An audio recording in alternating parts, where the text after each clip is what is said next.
Can you get him off without killing himself? That's what I'm really interested in because those are the skills that I'm interested in. Loading, unloading, it gets horses hurt, it gets people hurt, it gets animals killed. And really, it's a skill. People don't perceive it as a skill. Can you load him? Can you get him off without killing himself? That's what I'm really interested in because those are the skills that I'm interested in. Why? Because I see these things all the time. People trying to load horses. This horse doesn't like ramps. Up, this horse doesn't like step ups. Up, this horse doesn't do it in the dark. Up, this horse has to have his buddy. My horses, I want them to get in a trailer no matter what, right? Because really, the most common evacuation scenario is to the vet clinic when your horse has a boo boo or an injury or a massive problem, right?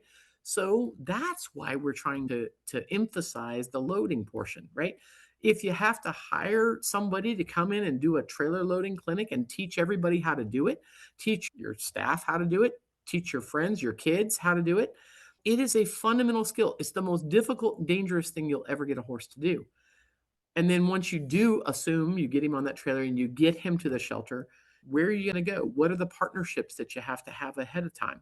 They've got over 1,000 animals in the Pueblo cart at their shelter. 1,000 animals requires a ton of volunteers to make sure those animals get watered and fed and cleaned out and all those things. So, what is the partnership and how are you going to be involved in that? And then the very last thing is when your barn drowns, how are you going to fix this? Right? This is where insurance raises its ugly head and all the things. What are your partnerships? When you have a flood line in your barn that goes up the wall 4 feet, how are you going to solve those problems? You're going to need friends, you're going to need equipment, you're going to need cleaning, you're going to have to do something about the mold, all the things.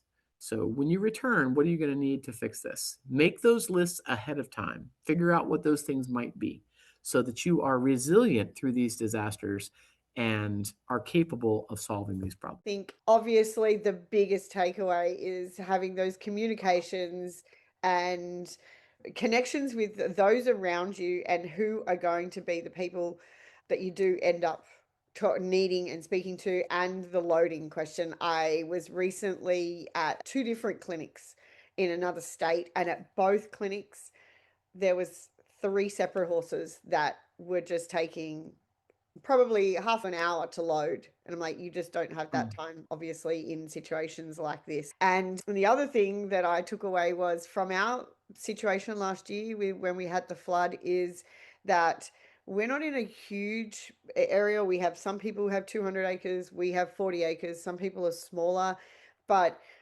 you know of them, but you may only wave to them when they drive by or what have you. And so, this actually, in 4 weeks' time, I'm having a bit of a barbecue at my house, and everyone is coming so they can all swap numbers Yeah.